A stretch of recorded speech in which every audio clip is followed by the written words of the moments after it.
What's going on, everybody? Nips 23 coming at you. I know it's been a minute since I've done a video. I've been tied up with my little daughter and a new job, so just been kind of tied up and not been able to get around to doing stuff, especially gun-wise. But I did acquire a Scar 16 finally. As you can see, it's not stock anymore. I've done a couple of mods to it to make it functional to my liking and to my hand setup and whatnot. But I'm just gonna go ahead and tell you what all I did to it. First of all, I took my Aimpoint T1 off of my BCM 11.5-inch SBR, threw it on here. I plan on getting another optic for that for my SBR. I also have the Magpul K2, I think it's Plus grip, I think it is.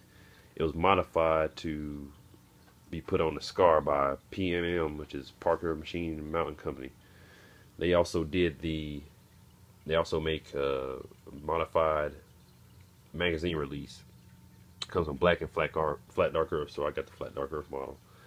I also did the Magpul Scar 16 safety on one side and kept it the regular safety that came with the gun on the other side.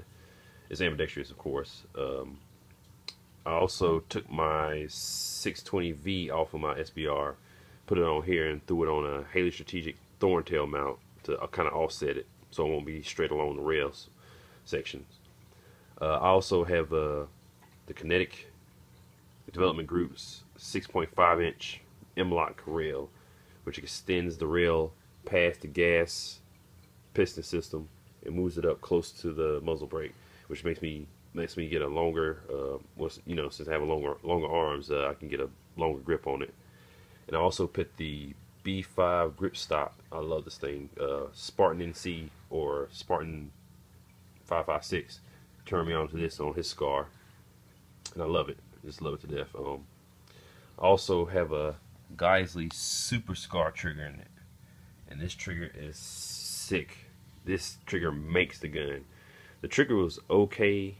The factory trigger was okay, but if you get a Scar, you definitely have to get a Super Scar trigger from Geisley. And I also have the MB556K muzzle brake, so I can put my suppressor on it. And like I said, I fired probably about 30 rounds through it just to zero it in and whatnot. And I mean, this thing is dead on accurate. I was thinking about cutting down the barrel to a 10.5 and SBR in it, but kind of changed my mind. Wanted to shoot this gun a little more before I do any drastic changes to it. And if it comes down to me wanting an SBR, I plan on going ahead and just buying a factory barrel instead of cutting this barrel, since I know these barrels are pretty high quality and very expensive. I also have the rears band on it to put my sling on, so when I throw it in my trunk, this is my go-to gun now, so when I throw it in my trunk, the sling is already on there.